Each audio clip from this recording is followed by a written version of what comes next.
हरे कृष्णा राधे राधे। दोस्तों, आप सभी का मेरे इस यूट्यूब चैनल में हार्दिक स्वागत है। वैशाख मास में गंगा स्नान का महत्व सबसे ज्यादा माना गया है। अगर आप हर रोज स्नान ना कर सको, अगर आपके पास इतना समय नहीं बचता है कि आप सुबह सूर्योदय से पूर्व स्नान कर सकें, तो एक बार वैशाख मास में अगर आप गंगा स्नान कर लें, तो पूरे वैशाख मास के संपूर्ण स्नान फल की प्राप्ति होती है। और नदी में स्नान करने से, पवित्र नदियों में स्नान करने से पापों का क्षय होता है और पुण्य की बढ़ोतरी होती है। इसीलिए हर किसी को इस वैशाख मास में गंगा स्नान अवश्य करना चाहिए। अगर किसी कारणवश आप पूरे मास गंगा नदी में ना जा सके हो, तो आप घर पर रह के ही गंगा जल मिले युक्त पानी से अवश्य स्नान करना चाहिए। गंगा मैया का प्रकट्य भी वैशाख मास में ही हो माना जाता है, जिसकी वजह से वैशाख मास में गंगा नदी में स्नान करना बेहद ही शुभ फलदायी माना जाता है। इसीलिए समय निकाल कर गंगा स्नान एक बार तो करना ही चाहिए। अगर ना कर पाए तो घर पर रहकर ही माँ गंगा का ध्यान करते हुए स्नान करना चाहिए। तो दोस्तों, अब मैं आपको विशाख मास महात्म का 8वां अध्याय श्रवण करवा रही हूँ। इसके पहले के 7 अध्याय मेरे चैनल पर अपलोड हैं, आप वहां पर जाके श्रवण कर सकते हैं। चलिए अब आगे की कथा प्रारंभ करते हैं। शौनक आदि 88,000 ऋषियों ने श्री सूत जी से कहा कि हे सूत जी, आपके श्री मुख से नारद जी द्वारा वर्णित विशाख महात्म को सुनकर हम सभी धन्य हुए। यह विशाख इतना ज्यादा पवित्र और पुण्यमयी है, इसलिए हे सूत जी महाराज, इस विषय को पुण्य विस्तार से कहिए।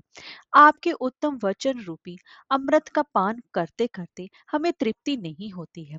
सूत जी बोले कि महर्षियों, इस विषय में एक प्राचीन इतिहास है, जिसमें कि एक ब्राह्मण और धर्मराज यमराज जी के संवाद का वर्णन किया गया है। आप सब इस संवाद को ध्यान पूर्वक सुनना। एक समय एक ब्राह्मण ने धर्मराज यमराज जी को पूछा कि हे धर्मराज जी, धर्म और अधर्म के निर्णय में आप सबके लिए प्रमाण स्वरूप है।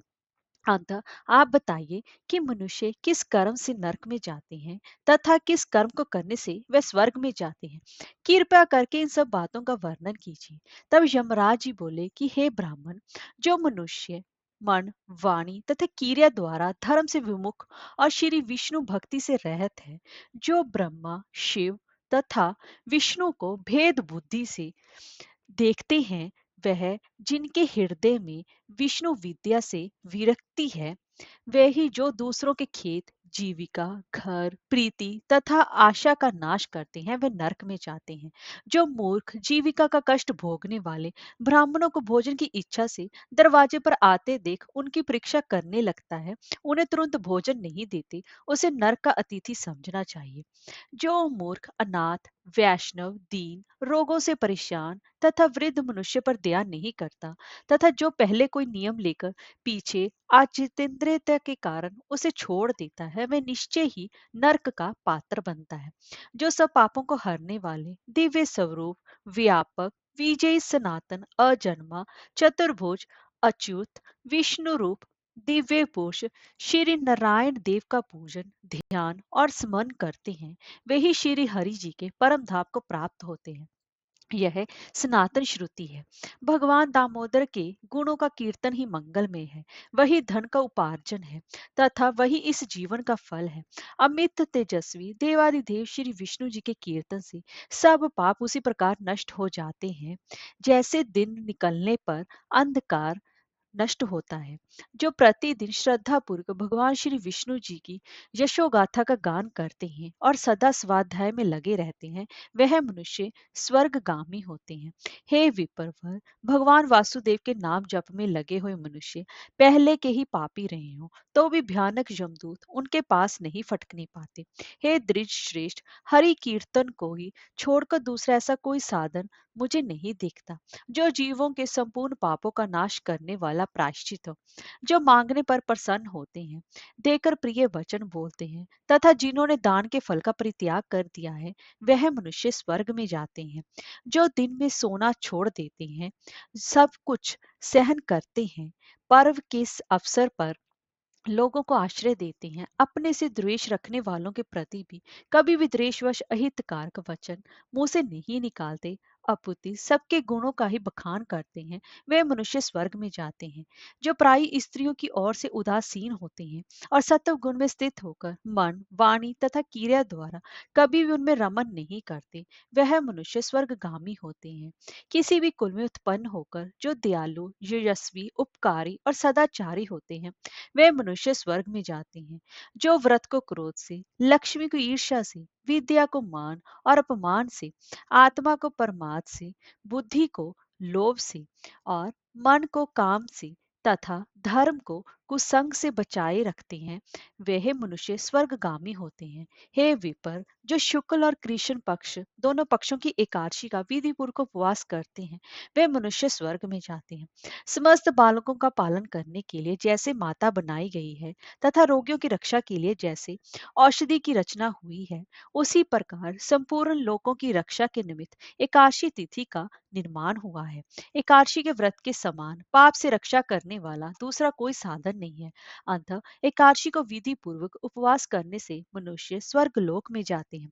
अखिल विश्व के नायक भगवान श्री नारायण में जिनकी भक्ति है, वे सत्य से हीन और रजोगुण से युक्त होने पर भी अनंत पुण्यशाली हैं तथा अंत में वैकुंठ धाम में पधारते हैं।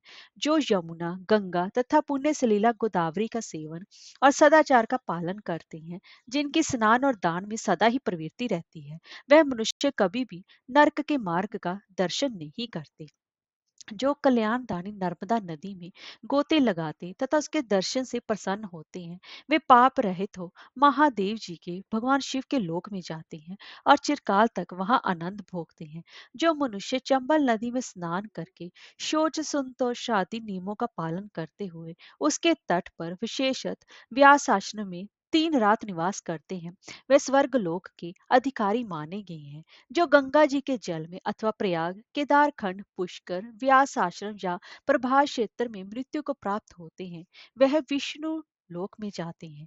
जिनकी द्वारका या कुरुक्षेत्र में मृत्यु हुई है, अथवा जो योगाभ्यास से मृत्यु को प्राप्त हुए हैं, अथवा मृत्यु काल में जिनके मुख से श्री हरि जी के इन 2 अक्षरों का उच्चारण हुआ है, वे सभी भगवान श्री हरि जी के अत्यंत ही प्रिय हैं। हे विपर, इस जो द्वारकापुरी में 3 रात भी ठहर जाता है, वे अपनी 11 इंद्रियों द्वारा किए हुए सभी पापों को नष्ट करके स्वर्ग में जाता है।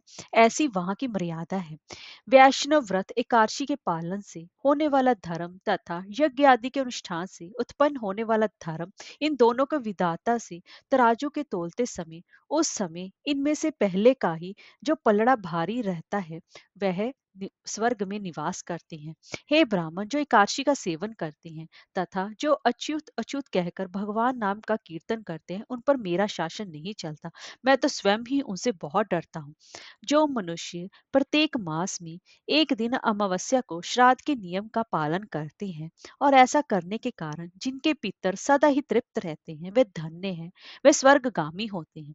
भोजन तैयार होने पर जो आदर पूर्वक उसे दूसरों को परोसते हैं और भोजन देते समय जिनके चेहरे के रंग में परिवर्तन नहीं होता, वे शिष्ट पुरुष स्वर्ग लोक में जाते हैं।